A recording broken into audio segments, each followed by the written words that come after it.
Welcome to This Week in High School Sports. Teresa Whipple here with Steve Willits, and thank you to Red Onion Burgers for sponsoring our show. And we have a lot to talk about. It's getting warm and sunny. It is, but should we talk about what happened on Saturday night first? Well, I guess we could. I'm going to make mention of it. All You right. may not want to, but I had the honor of, first of all, I had the honor of emceeing the Building Bridges Gala auction for Mountlake Terrace High School for their booster clubs. And every year they give out an Outstanding Community Partner Award. This year's recipient was none other than our very own Teresa Whipple. Congratulations. Thank you. Well deserved, too, by the way. I appreciate that. And, you know, it was such a great event. And it is so rewarding to go to these high schools. All have auctions, and they all need them because so many of the, as you pointed out in your MC duties last night, so many of the sports teams and the music groups and others don't have enough money to be able to get kids to competitions, to buy uniforms, and these fill the gap. So good job for participating as much as you do for the Mountlake Terrace one every year. Definitely, and they raised over $50,000 at their event. I know I think Edmonds-Woodway has one coming up fairly soon. They do, and I think Meadowdale had a music one, or no, Edmonds-Woodway had a music one last night. I mean, they're just everywhere. Yeah, so very well done by the committee that put that on, as well as the chair, Terrace. But again, I wanted to make sure we mention it because of the fact that our very own Teresa Whipple getting an award that you, like I said, you very much deserved, and I was happy to present it to you last night. So, well, thank you. And as I mentioned, a lot of the credit goes to Doug Bertowski, who is our sports writer extraordinaire and is everywhere in the community. So thanks to him for all he does. Certainly. So now I guess it's time to talk a little spring sports. Yes, let's. Let's do it. Again, spring sports season's kicking off this week. They've been practicing now for a couple weeks. Now it's time for game time. And one of the sports that starts on Monday, can't believe it's already here. The sun is out, though, so is baseball. So we thought we would bring in a couple of our local baseball coaches to talk about not only the upcoming season, but also the success that each of their programs had last year. Here's an interview we did with Andrew Waters, who is going into his 20th year as the head coach for the Mountlake Terrace baseball team, as well as Bill Hummel of Meadowdale, who's going into his 15th year. Here's the conversation we had with Andrew and Bill. The sun is out, it is March, and we are finally ready to start talking spring sports. And joining us right now, two gentlemen who have been at it for a while. They've been coaching baseball in the Edmonds School District for, in one case, 2 decades, and another almost. We've got the head coach for the Meadowdale Mavericks baseball team, Bill Hummel, and the head coach for the Mountlake Terrace Hawks, Andrew Waters. Bill, going into year number 15 as the head coach, and you were there for a few years as an assistant as well, right? Yeah, started spring of 2001. Okay, so we're just about at 2 decades, and then Andrew, 20th and final year as head coach. Yeah. Has it sunk into you yet as you go into your final year? That and where does the time fly, right? Oh, sure, but yeah, well, it hasn't really. It'll probably be tough when I get to the end of it, but hopefully we got one more little run in us. Well, we will see. And two teams that really had a lot of success on the baseball field last year. And Bill, I want to start talking about last year's season before we get into what's to come. Great year for you and your squad. 17-game league schedule. You go 13-4. You win the league outright. Sorry, Andrew. You win the league outright first time in 6 years. I've got to think that was just a tremendous thrill. Is it as much fun as the season is going along? Obviously, at the end of the year when you're able to look back and kind of reflect and relax, you really get to enjoy it. But during the grind of it all, it's probably a little bit of pressure too, right? Well, it's not so much pressure. I think as a coach, you know your team as well as anybody does, and you know where your warts are. And all year long, you're constantly trying to fix things and just really encourage kids to come to practice to get better every day. And I thought that team was capable of winning a league title. It wasn't our primary focus. It was our focus is just to get better and really be trying to play your best baseball at the end of the year, because that's really how you advance through this. But we really had some terrific performances by a handful of kids and some unexpected contributions from some young kids that we weren't counting on coming into the year, but that's really what pushed us over the top. It was a fun season.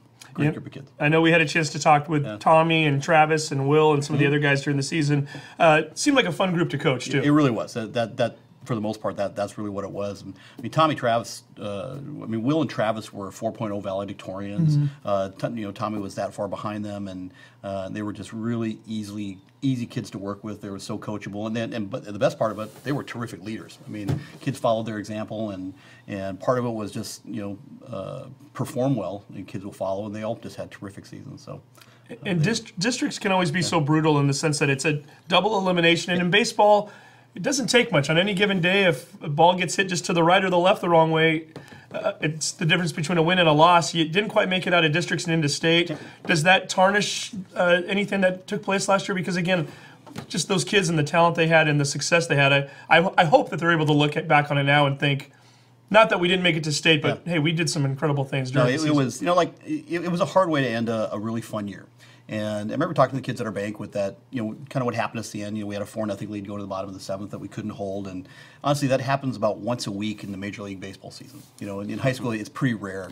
But, the bottom line is that, we ended up in that game, we made more mistakes than they did. And you play a good team and you give them some extra outs and, not execute some things offensively and not execute some things defensively, that'll send you home. And, we just made a few more mistakes than they did. And that's all it was. Did you have a favorite moment in the season?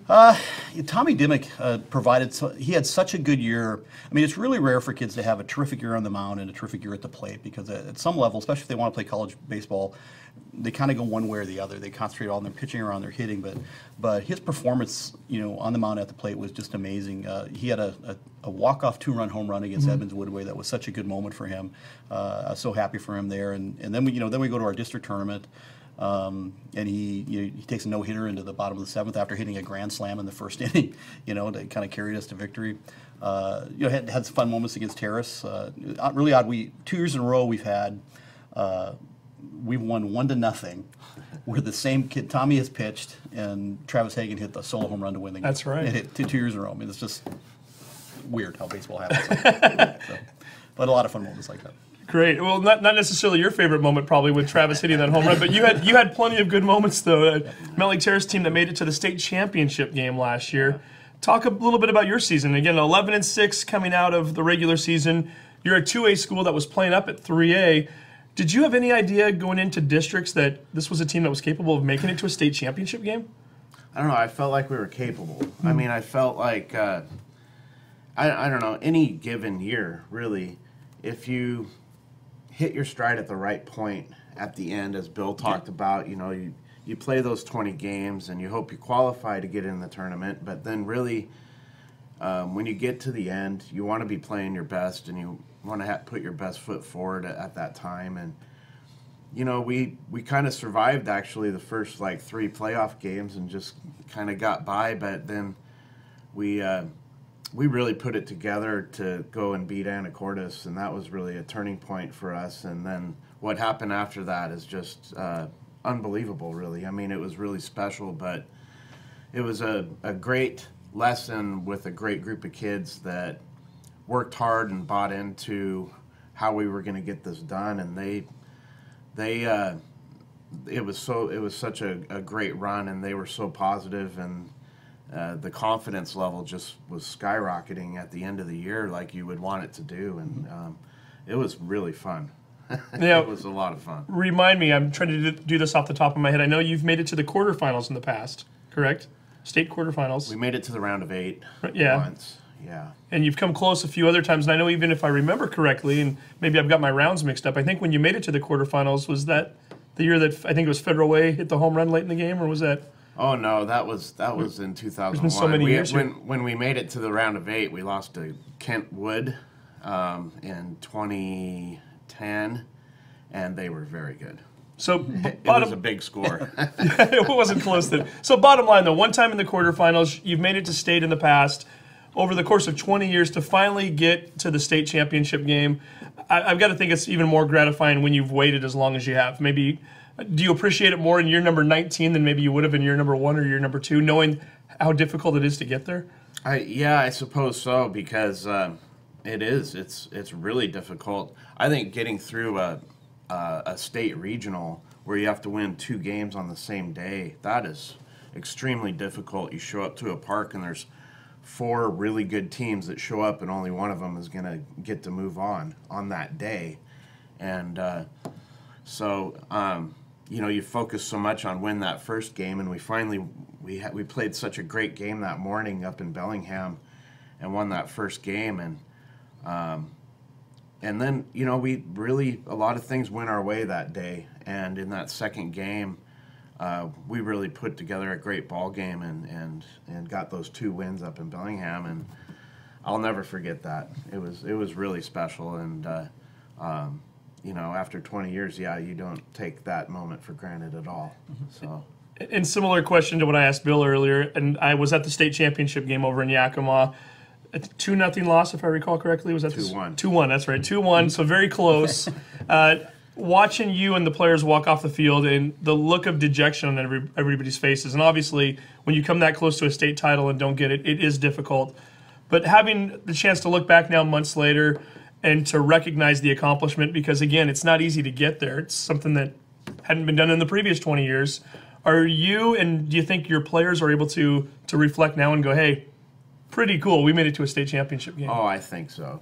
And I don't think there's one guy in that group that'll ever forget that experience at all. And, you know, we also got the state academic championship, and to get second in state, and we put a banner up on our field for winning the regional championship, which, you know, is such a great accomplishment. But, yeah, the dejection really was from we had our shot to win it, and we were right there. That was such a great game. I think anyone that was there watching that game, it was just a clean game, and really it was the difference in that game was just one hit was the difference in that baseball game, and it was a errorless, well-played game with great pitching, and so it was just a great baseball game. We just fell on the wrong end of it, but I think we were as good as anybody in 2A state last year, and we easily could have won that. So that came so close. So everybody will remember that. Really solid season for both of these teams. And the one thing that I've always noted about the two of you, there seems to be a friendship outside of the field as well. You guys tend to go out after games when you're playing against one another. The closeness of that, and I've got to think, Bill, not only is it nice to have somebody who you look across the field from and you're on friendly terms with, but obviously in a sport where you do deal with rain delays and you deal with rescheduling of games and everything else, talk a little bit about what that means and how much easier it makes your job when you know that, hey, when I'm playing Mountlake Terrace, I've got a friend and an ally over there on the other side. Yeah, absolutely. You know, with the facility that we have at Meadowdale, you know, we have to move a lot of games, and by the way, we're going to break ground in the turf infield on June 1st this year. So hopefully things will change a little bit like that. But no, it's been great to work with Andrew. He's been very, very gracious in, you know, allowing us to get over to use their facility when ours isn't working. Especially playing, you know, we just bump, you know, our home varsity game over there, and you know, Andrew lets us be the home team, and he's been great to work with. And baseball coaches are kind of like that. There's so many things that are out of our control, you know, the weather and the umpires and how the kids are going to perform that day, that you just kind of sit in the dugout and you watch, and so. And you guys were kind of filling me in before we started rolling the camera. There's been some interesting storylines between Meadowdale and Mountlake Terrace over the years, and some friendly rivalries that don't even involve baseball during rain delays and other things. Talk a little bit about some of the Terrace Meadowdale rivalries away from playing baseball. You know, all of the kids in our league, West Coast South, you can even go beyond, you know, Edmonds School District. It's just West Coast South. They all know each other. They all play with each other in the summer, or they play against each other. And so the kids are really tight, and sometimes this happened several years ago, you know, where we had a rain delay going on at Mountlake Terrace, and a game of war between the two teams started going on, and it's something you would see in the movies, like a movie like Bull Durham or something, you know, but, you know, it's just having fun, making the best of moments. We have these, baseball's unique in that way, where, you know, you can kind of sulk when it's raining, or you can make something of it, and might as well have fun with it while you got to sit there and wait. But, you know, we're in high school baseball where we have snow outs and rain outs. And I was going to ask, because Bill, you mentioned there was a snowball fight one time, right? We did. It suddenly started coming down, or we're waiting for the snow to melt or something like that. We thought we could get on there, but it started pouring down snow, and pretty clear we weren't going to play. And pretty soon, kids are lobbing snowballs across each other, you know, playing little infantry games. Guys are out with their helmets on, working their way across the infield at each other. So Having a good time. they've had a good time. Speaking of snow and cold weather, we've had our share this year. It's been a little bit difficult. We think of it in terms of winter sports. So many tournaments, district tournaments and regional tournaments on their level, having games canceled or contests moved around. It's certainly taken its toll probably on the spring sports as well, right, in terms of getting ready for sports. We had snow last week. I mean, what has it been like for you guys, and maybe how has it changed some of your practice habits? Well, for us, really the weather's been dry. It's been too cold, but for the most part, it's been dry, and that becomes the biggest issue.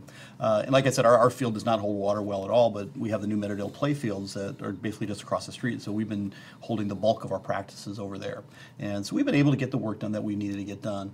But there's been a couple days where it's just been too cold, where kids just can't feel their feet anymore and can't feel their hands, and you get to the point of diminishing returns where let's get people home and get them warm. So. Well, and we're talking about a point in the season too, Andrew, where these kids want to perform for you guys. They want to impress you, right? I mean, it's a tryout session for them, really. It's the difference, maybe not necessarily in making the team or not. I know numbers are a little low, and we'll get to that in a minute. But sometimes these kids that are maybe on the bubble of JV to varsity, they want to show Coach Waters or Coach Hummel that they've got the stuff, right? And they want to go out there and throw as hard as they can. I mean, how do you coach against that so that they don't hurt themselves in 35-degree weather? You have to monitor and have conversations constantly about how their arms are doing and make sure that they're doing okay. And you just got to monitor arm health, and you got to convince them that, hey, it's a long season and we got to work into this. And, and then you just got to make sure, do the best you can to keep warm, and maybe do some extra running or whatever you got to do to keep the blood flowing with those guys. So, we're fortunate with our varsity group that we have anywhere from like up to 10 pitchers that are working out with us. And so that's helping, that we can space things out in this early season and try to keep pitch counts down and such. But, that's where depth comes in, and neither one of us have a lot of depth in our program, and it's really hard. It's a lot easier to manage it and monitor it when you have more depth. But I think it's a long year, and both Bill and I, I think we operate the same way, where we really try to keep the long goals in the eyesight, and know that we're not going to win a championship in our first game. So. Easier for the coaches, but maybe some of the players, Bill. Is that kind of tough for them? I mean, are you having to kind of pull them aside and say, hey, look, I don't need you to show me everything you have here in late February, early March? No, a little bit like that, but we have the exact same conversations. We were really purposeful about limiting the distance that kids could throw the first day out. I mean, really about no more than 100 to 110 feet. And we were certainly trying out our pitchers with bullpens, but the bullpens were just limited to 15 pitches and asking them to throw about 75%. Now, someone went a little bit past that, but we just had to have conversations with them that, yeah, it's going to be a long season. And honestly, what we have learned to do is that, kids just can't come out and throw 100 pitches in March. I think that's just crazy to go send kids out to do that. And so we're going to send our starter out there, and he's going to throw 40 pitches in his first outing. And then we'll work during the week, and he'll start again next week and hopefully throw 50. And with the goal being a long-term goal, like Andrew says, is, let's get to, the district tournament where you're strong enough to throw 7 innings at that point. So practices have been going on for a couple of weeks now. We had a jamboree on Friday, correct? Was that at Mountlake Terrace? Yeah. So both of your teams were there. What exactly were you looking to achieve in the jamboree, Andrew? What as a coach are you hoping to get out of that? I mean, are you wanting to see players just kind of get more reps in? Are you treating it as a game situation? Well, first of all, our ball club on varsity has 4 freshmen and 5 sophomores suiting up.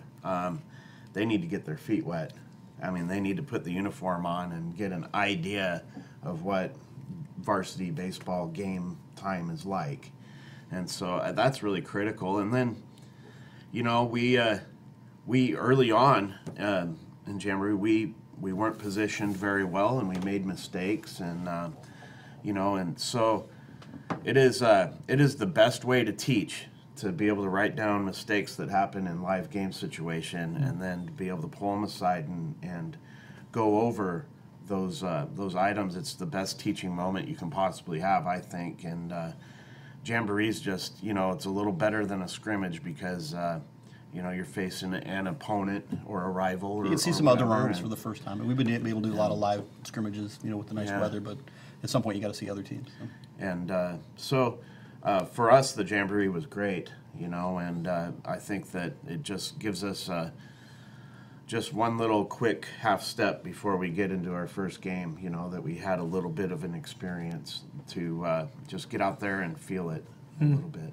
And Bill, how did your team perform at the Jamboree? Yeah, we kind of looked at it the same way Andrew does. Is we just kind of sat back and observed for the most part, and starting with the way the kids prepared themselves, by hitting at our field, and so we had lots and lots and lots of things to talk about on Saturday morning. For the most part for us, it was we have a young team, and we just wanted to get some of our first-year varsity players, a little bit baptized out there, and for every time you move up a level in baseball, go from JV to varsity, the game is faster, and the kids are going to go play college baseball. They're going to find that the game is faster. And for some of the kids we had out there, the game was just simply too fast for them right now.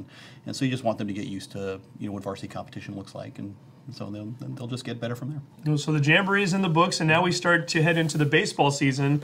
Andrew, your team has a game on Monday and Tuesday and Friday this week. Bill, you get a little bit of time off. You wait until Friday to kick your season off. Andrew, for you, how's the team feeling right now? I mean, Monday and Tuesday back-to-back games. You don't mess around here. It's a couple tough programs. Yeah, our Arlington team that might be one of the favorites, maybe the favorite to win state. I don't know what the 3A looks like across the state, but certainly a loaded team. And then a Marysville-Pilchuck team that did very well last year. How is your team looking right now? Tell me a little bit about the squad that you're going to be fielding. I love what we got. I think we're young in a lot of areas, but we're also capable and talented. And I've been really impressed with our younger guys, how they have been adjusting to catching up to the speed of things. And, I really think that as we move forward, we're just going to get better and better because, it's just a matter of getting the details of the game down and getting little understandings here and there of how we do things or how to compete as a varsity player. And, I was pleasantly surprised with how we did in the Jamboree. I think we did some really good things. We had some really good at-bats, and I think we're going to put a good defensive team out there, and I'm really happy with our pitching group as a whole, how they're competing and throwing strikes in practice and in Jamboree. So next week will be really interesting as we throw them out there against really really tough schedule that we have that we're starting, and I'm just looking forward to it. And I know we're going to make mistakes, and I'm not expecting that we're going to be running the table or anything, but I'm hoping we're going to have more good innings than bad innings. So who are some of the key players we're watching on your team this year? Some of the names that maybe folks will already recognize. Our four seniors. I'd start with Dylan Gordon, who's going to be our starting pitcher on Monday.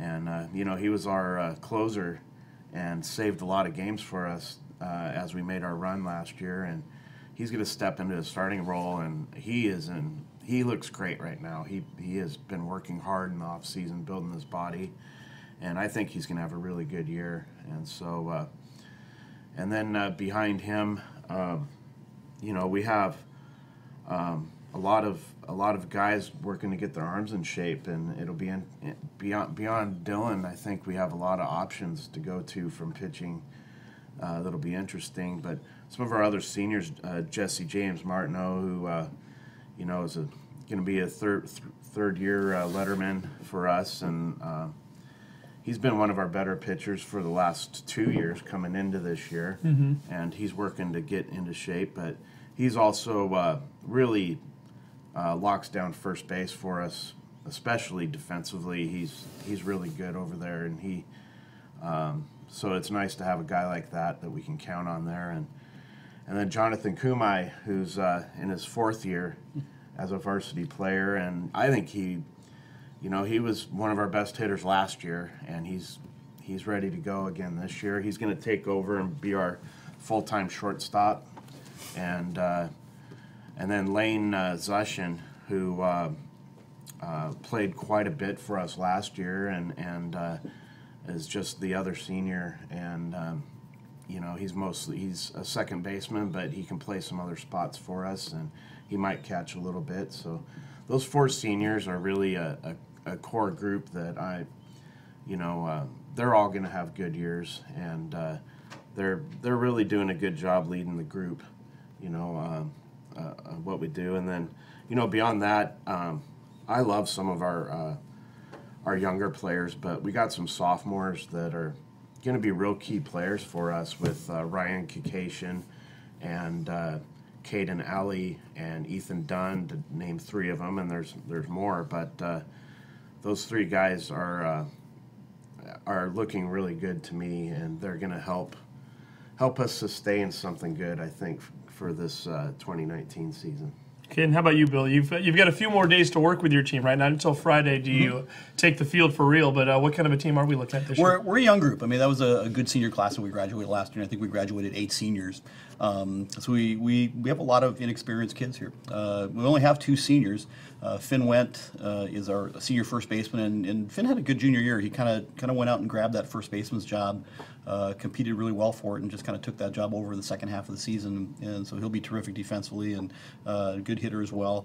Nolan Eskew will be our senior catcher, and he caught behind Travis a little bit. He didn't get a lot of catching time last year. We got some experience at JV, and so he'll be taking over those duties. We have a good junior class and a good sophomore class. Kids that are pretty talented baseball players. Cutter Boucher has been starting with us at second base for 2 years as a freshman and a sophomore, and we'll probably flip him over to the left side of the infield somewhere. Mason Vaughn will be one of our starting returning outfielders, and he'll pitch for us as well. Parker Cumberland is one of our terrific sophomores who also, as I mentioned earlier, with some unexpected contributions to 2 freshmen. Parker's one of them. He'll be one of our starting outfielders and is a good left-handed arm for us. Cole Nelson, another freshman who started for us last year, will be on the left side of our infield. He's kind of a do-it-all. Terrific athlete. He's a big, tall, strong kid, and he's a good basketball player. I think he was voted the offensive MVP for the Mavericks basketball team. He'll be on the left side of our infield and will probably be our #1 pitcher. He's actually had a verbal offer from Oregon State already, and so he's an exceptional baseball talent, and his arm's a little sore right now, and so we're going to take it easy on him, and we'll see if we can get him throwing later in the year, but probably not right now. Cole Duncan, another returning sophomore who we called up at the end of last year. He'll be in our infield as well. So we have a good pitching staff. We'll have plenty of arms to get us through that. And some younger kids that we're going to use. Zach Madsen, who's a junior, will give us some good innings. Connor Kaufman, good left-handed pitcher, will give us some good innings and play first base as well. So we're gonna trot out some competent pitchers out there. And I think we'll be a good defensive team. We're right now, as coaching staff, we're a little concerned about how we're going to score runs. So that'll be a challenge for us. So. And as far as West Coast South, what's the league looking like right now? Do we have any kind of indication? Or I think it's going to be a competitive league. Shorewood didn't have a senior last year, so they're going to field a very experienced group. Shorecrest has improved; they seem to be getting better every year.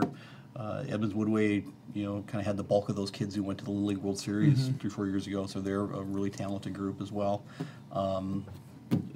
Mountlake Terrace is going to be good. We saw them the other night. Linwood has got probably 2 of the best right arms in the league, and Josh Larimer and Connor Spiegel, I think his name is. We saw them the other night. They're a good ball club. I mean, it's going to be a competitive season. It's going to be fun. We're getting ready for it then already. Yeah. And we should mention both of your teams at home this week. Mountlake Terrace at home Monday and Tuesday. Both games start at 4 o'clock. Arlington on Monday, Marysville-Pilchuck on Tuesday. And even if you can't go to those games, Lake Stevens isn't that far away, so you can head on up to Lake Stevens on Friday. Bill and his Meadowdale Mavericks will be hosting Everett at 4 p.m. on Friday, and then Jackson the following Tuesday. So plenty of opportunities to watch these young ball clubs in action, and plenty of opportunities to watch these 2 guys do what they do so well. And again, 20th year for Andrew, 15th year for Bill. And are you going to miss this? Probably. But I'll be okay. I'm pretty...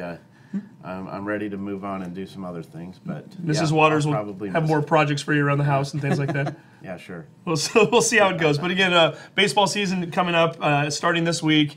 Bill, Andrew, thank you as always for your time. We enjoy watching the product you've been able to field the last couple of years, the last few years, last decade, and we continue to hope to see some success this year. Congratulations. All right. Thanks, Steve.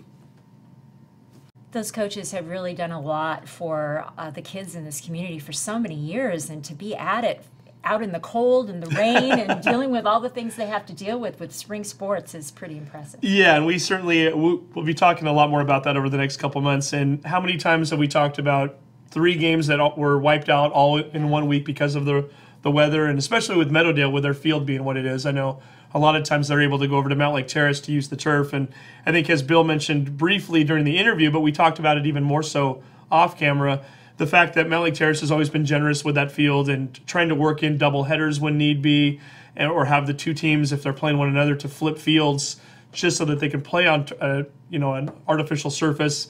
Yeah, it's definitely a challenge here in the Pacific Northwest. It's something we constantly are dealing with. We're fortunate this weekend that the sun is out, but it may not be the case in another week or two. And certainly as we start to head into April and even into early May for baseball, we're going to run into those challenges again, I'm sure, very soon. Yeah, very, very soon. Well, at least hopefully the snow is done, right? Yeah, fingers crossed for that. Yeah. But then again, it's 2019, so who knows? Who knows? Okay, well, and softball's next. Softball is next. We brought a couple of players in. All 4 of our softball teams locally playing in a jamboree over at Linwood High School on Saturday, and all 4 of our teams also starting their seasons this upcoming week. So we decided to bring in 2 of the players from the Meadowdale Mavericks softball team to talk about what's to come for them. 2 juniors who both started last year as sophomores on a team that was very young last year and who has very high and lofty goals for this season. Here's the conversation we had with Kate and Kelci of the Meadowdale Mavericks softball team. From baseball to softball, their season starts this week as well. We've got 2 of the members of the Meadowdale Mavericks softball team joining us, 2 juniors, Kate Houghton, who is the pitcher for the Mavericks, and Kelci Studioso, who is the shortstop. Girls, thanks for coming in. Jamboree this weekend. So we're really getting ready to go now. And before we start talking about the season and the team and what's to come, I want to hear more about your Jamboree Day, because it sounds like it was pretty interesting for both of you. Not only was it a Jamboree Day, but it was also SAT Day. So, and Kelci, I think you had the most fascinating story of the group here. So you had your SATs at 8 o'clock in the morning. Yeah. Jamboree starts at 1 p.m. over at Linwood High School.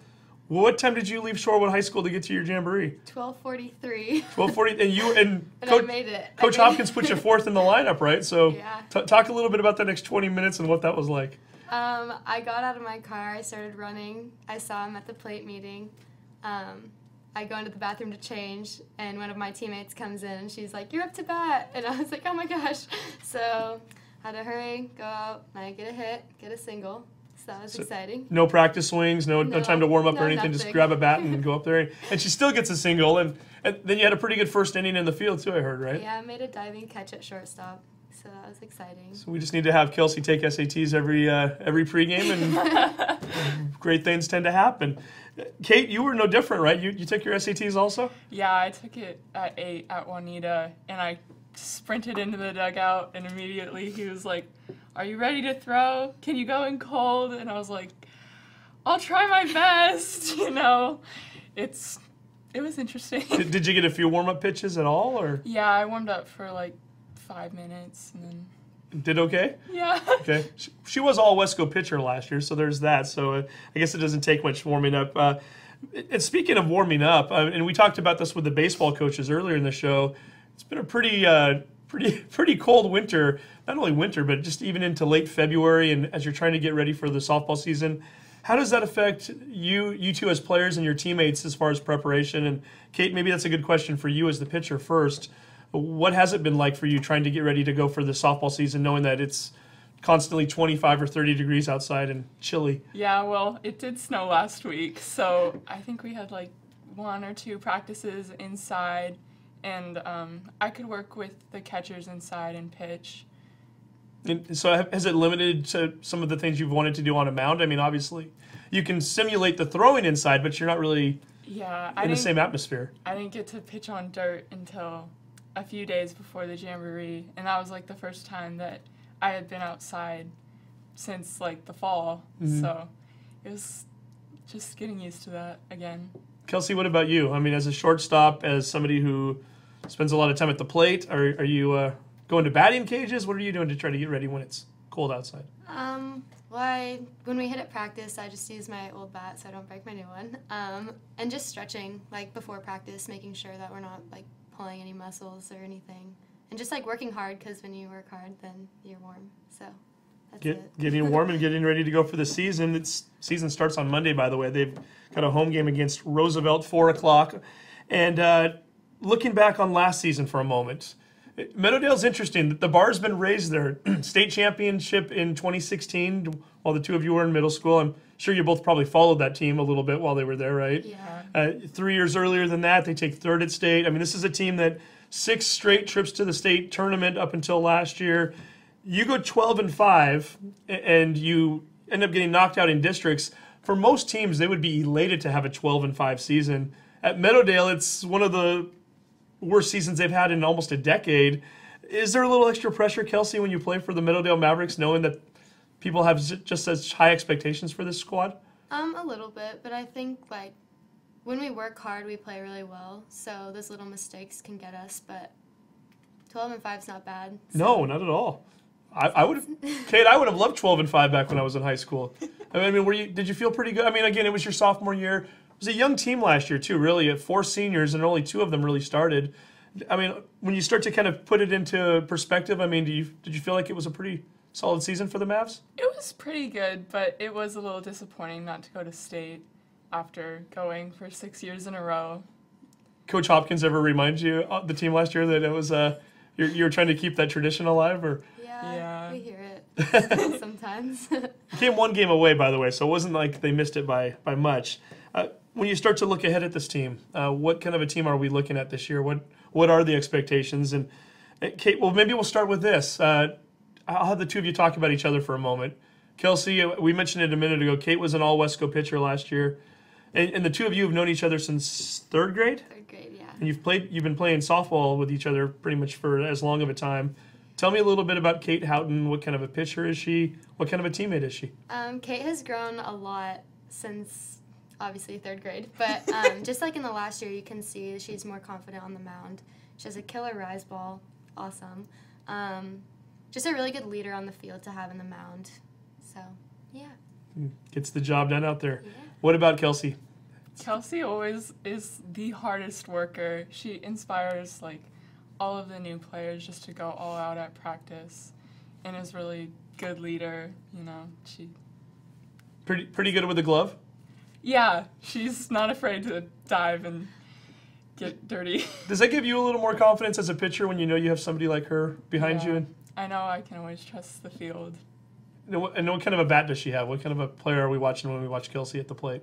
I feel like Kelci, I'm very confident when she's at bat that she will get on base. That's what we need sometimes there too. Tell me a little bit about the team. And Kelci, let's start with you. Tell us a little bit about some of the other infielders and who you're playing with. Most of our infielders returning. We have Olivia Dimmick at 3rd, Kaylin Bridgewater at 1st, and Abby Steen and Zoe Morris are switching between in and out of 2nd base. Then Sophia Ward, a freshman, behind the plate, and then Kate pitching.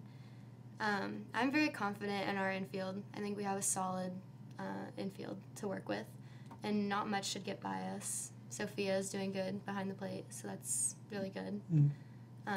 So yeah, it'll be a good year. Kate, how important is it to have a good catcher behind the plate? It's really important. It's also important that we communicate with each other and that we trust each other, because, you know, she's calling my pitches and I'm throwing it to her, so we got to know what's happening between each other. And we mentioned the infielders. How about some of the outfielders who are going to be, not that you ever let balls get out to the outfield very often, you do a nice job of keeping them out of there, but in the rare moment when those balls do get hit out there, who's catching those balls? Well, we're mixing it up this year. I think we got some new outfielders. We got Jenna Lee, who's a freshman, and Emma Meyer, who they both typically play center. And we have Allie Monterez and Bryn Webster, and also Taylor Eskew and Jacelyn Hart, who play outfield. Bryn Webster. Oh, yeah, you said that. So quite a few of them out there then. So certainly see some rotations and opportunity for a lot of those young players to show what they can do as we start to head into the season. Again, first game is on Monday. Are you finally ready and excited to get out there and actually play games that matter? Is it? Yeah. What is it like the weekend leading up to that? I mean, is it hard to concentrate on school at this point because you're thinking softball, or is it? A little bit. Like, I'm looking forward to playing an actual game. But I'm confident in our team this year. Wesco's always a tough league. Who are some of the other teams that we should be keeping an eye on this year? Everett and Marysville-Pilchuck. A lot of the same as last year, then, it sounds like. Yeah. So two pretty powerful teams here. There. Talk about playing for Coach Hopkins. I know he has high expectations, right? Lofty goals, works everybody pretty hard. But I've always watched that camaraderie he's had with his players over the years, and it seems like everybody genuinely likes to play for him too. But do you find that Kate pushes you to get the most out of you, and yeah, has it helped you quite a bit? Definitely expects our whole team just to work really hard at practice and never just mail stuff in, just go all out. And it's equated to some success for the Meadowdale Mavs over the years. So as we start to look ahead, you're both only juniors, but Kate, you made a decision recently as to what you were going to be doing for the following 4 years after your senior year. You already committed to a college. Yeah, I did. Where are you heading off to? Central Connecticut State University. So about as far away as you could possibly get in the United States from Meadowdale, Washington. Yeah. What went into that decision? Why Central Connecticut State? I really liked the campus and just the school spirit. I feel like they had a lot of that, and that was important to me.